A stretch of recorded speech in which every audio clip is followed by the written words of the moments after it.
The book I wrote that is born out of this podcast and these conversations, called The Lightning Fast Field Guide to the Bible, is available for pre-sale now. If you want to go check it out, there's a link down below.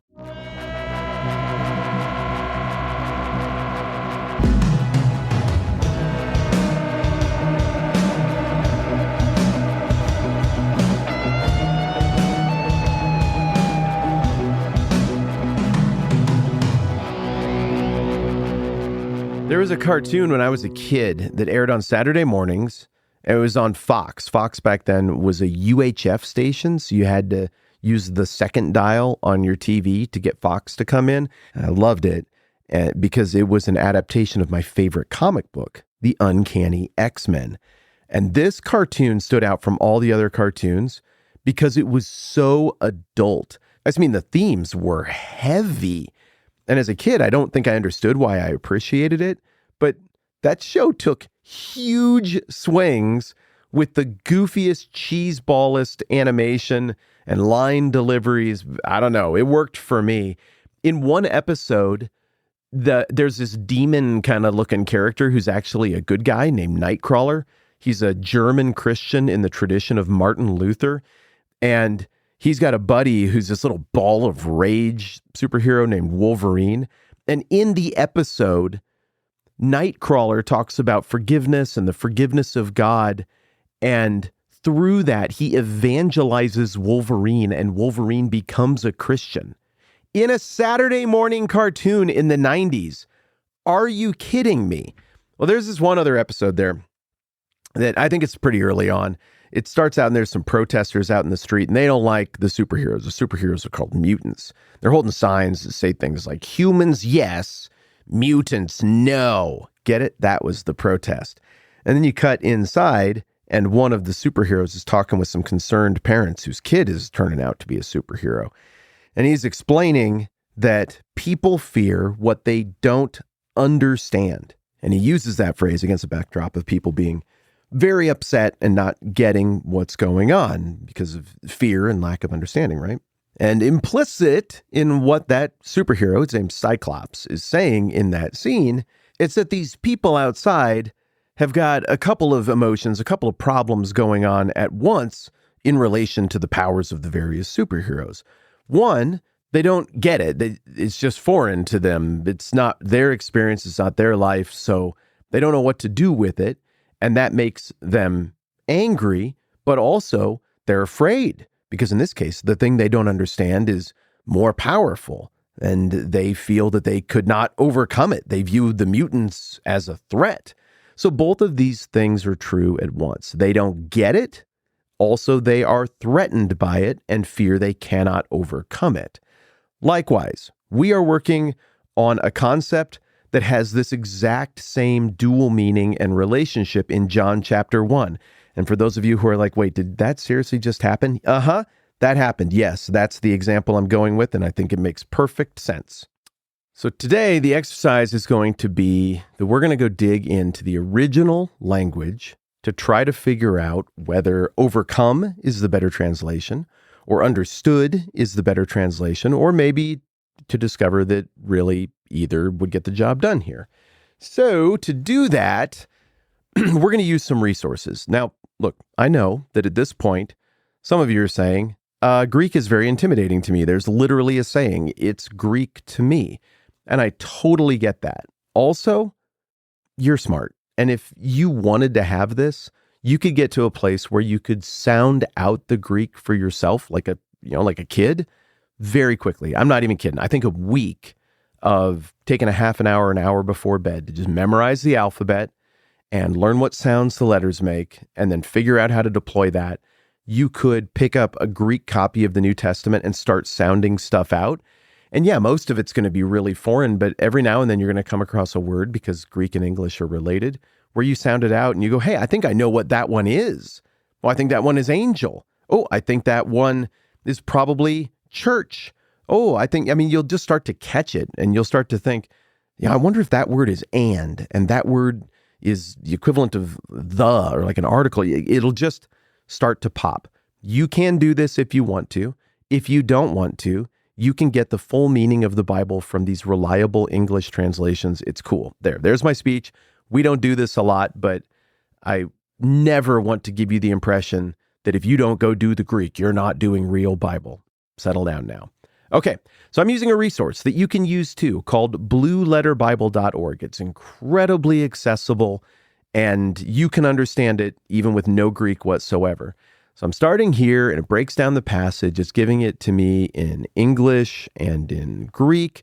John 1:5, the light shines in the darkness, but the darkness has not understood it. Okay, understood is our key word.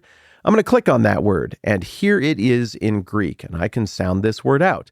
Katalambano. There we are. I'm going to let the man read it for us now. Strong's G 2638, katalambano.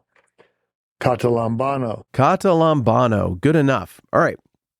I remember from school enough of this Greek business to know that that looks like a compound word.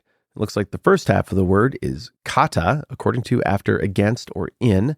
The second half of the word, I didn't know this one, lambano, to receive, take, have. Well, I'm sure I learned that along the way somewhere. So it's a compound word. We have these in English. Interestingly, overcome and understood, the two English translations in question, are both compound words. So right off the bat, it looks like the English translators have got at least that much right. This word in Greek has two parts, and both understood and overcome have two words mashed together, so they're compound words. Now we can scroll down on this entry and learn a little bit more, and I am seeing that this word gets used 15 times, and wow, it gets used a lot of different ways. Okay, I'm seeing the ambiguity of this word from ancient Greek right here. In the New Testament, this word, which has a code, maybe you caught the guy saying it, G2638. There are different ways of cataloging all the Greek words that are used at any point in the New Testament. That code right there is one way. G2638 is katalambano. Okay. It gets used to communicate the idea of take, apprehend, comprehend, perceive, come upon, attain, find, overtake, and obtain. All right. Well, I mean, it's all in the same zip code, but you can see there's some variety there in how that's being deployed. All right. So when I run into words like this, one of the things that I like to do is to use various internet resources I have to go and dig around in extra biblical stuff to say, all right, well, how did people outside the Bible use that particular word? Maybe that'll give us some hints. And so in digging around, I found the following. Herodotus, the historian who tells us about the era of the Persians and the Greeks, he wrote about the era that would have included Queen Esther. Here we've got him in his book, The Histories. So this is written almost 500 years before the time of John that we're looking at. So, I mean, language evolves a lot in 500 years, but let's see what he does. He's got a phrase here where he's talking about the fall of Sardis. He says, having gone up by this steep path, they rushed into the city and caught the Lydians by surprise. Having gone up this steep path, they rushed into the city and katalambano the Lydians by surprise. Okay, that to me sounds more like the darkness has not overcome it version of the translation. But let's keep looking. Okay, here's also Herodotus about the Persians getting interrupted by circumstances as they're sailing. They were overtaken by night and were forced to abandon the march. They were katalambano by night and forced to abandon the march. Well, that certainly doesn't sound like understand in that context. That sounds like overtake. So I'd say that's two so far that we have that sound more like overtake. Here's one from Thucydides, which I just think is an awesome name. This guy wrote about stuff that happened after the Greeks fended off the Persians in the eras of Darius and Xerxes in the early 400s BC. So again, he's writing a little less than 500 years before the stuff in John that we're looking at here. All right, here we're debating over seizing a strategic position. The original text says, for they thought they could easily seize the city unless aid should come from the sea. For they thought they could easily katalambano the city unless aid should come from the sea. So there again, I'm hearing more overcome, overtook. I'm going to rapid fire these now. More Thucydides. The disease overtook them, and many were dying as they lay in the marshes. The disease katalambano them, overtook them. But now we have Plato, who is also, as you know, writing about 500 years before the time of John. And here he's got Socrates discussing whether the lover of sights and sounds can fully grasp the form of beauty itself. The one who beholds the many beautiful things would not grasp the beautiful itself. Grasp is katalambano here. The one who beholds the many beautiful things would not katalambano the beautiful itself. Okay, then we've got more Plato here. He says, do you understand what I'm saying, or does it seem otherwise to you? Do you katalambano what I'm saying, or does it seem otherwise to you? Okay, so in a military sense, it seems like all of these ancient Greek writers are deploying this concept, katalambano, in the context of seizing or overcoming. But when talking about beauty or reason or rationale, this same idea is working for understanding. So to lay siege to something, to grasp it, to hold it, that translation right there, the word grasp, to me seems like a very helpful word for us to imagine as we try to make sense of how katalambano could be deployed as overcome, but also understood. Two more examples I found. I have a lot more than that, but we got to be done. Two more. Philo, writing just a few years before John, and not even probably 100 years before John, says, "For the nature of God is not easy to comprehend by human reasoning." Comprehend there being the use of the word in question, katalambano. And then Josephus, writing around the same time as John, talks about a military action in Jerusalem. He says, "The rebels seized the city and killed those who opposed them." The rebels katalambano the city and killed those who opposed them. Okay, so we got to land the plane here. Having done a little bit of work, having looked at the grammatical breakdown of the word itself, seeing the two parts that make up the word, knowing how else the word is deployed across the New Testament, and then going and looking at a pretty broad spectrum of ancient Greek writers and how they used the word. With that in mind, how would you translate it here in John 1:5? Here's the context once again to help you out. In the beginning was the Word, and the Word was with God, and the Word was God. He was with God in the beginning. Through him all things were made. Without him nothing was made that has been made. In him was life, and that life was the light of men. The light shines in the darkness, but the darkness has not understood it or overcome it. I kind of think both work. The not understanding it, just like the example from the old X-Men cartoon, is the source of the threatenedness that would cause them to try to defeat the light. But in light of everything we've looked at together, I'm just as good with the light shines in the darkness and the darkness has not overcome it. And I'm cool with both of these, one, because of the complexity of the source word that we've explored, but two, because of the context. There's a story being told here. There's a story, a description of a reaction being told. There's darkness, light comes into the darkness. Remember, I think it's kind of a nod to the cave illustration and the Philosopher King idea. And the darkness doesn't like it. They reject the light. They recoil from the light. It makes them uncomfortable. And then they react against it. But you can't beat light. And the darkness doesn't beat light. The light is a threat to the darkness. The darkness doesn't get it. It can't grasp it. It can't lay hold of it mentally.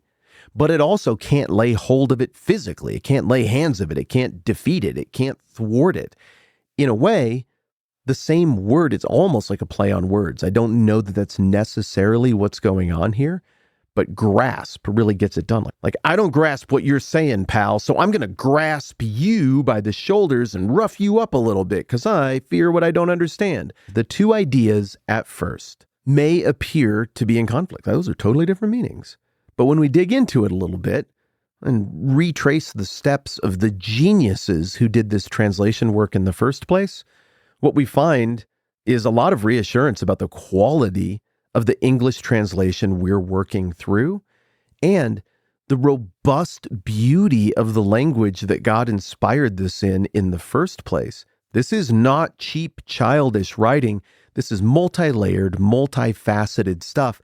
And that is coming through in the English translation. So why did we just do this exercise over these last 2 days? 1, because some of you asked. 2, because it is important to understanding what's going on here with this passage in this very important prologue. But 3, and I think you can see what I'm doing here, right on the front end of John, this gave us a good chance to talk about how translation works, the relationship between the original Greek and modern English, and to take some of the mystery out of how the English Bible we have in front of us happened so that we can move forward in confidence together with our various English translations working on the book of John, which I happen to think is from God and unbelievably reliable. And over the course of this season, I intend to let it speak into my life and change how I think. All right, that's good for now. I'm Matt. This is the 10-Minute Bible Hour podcast. Let's do this again soon.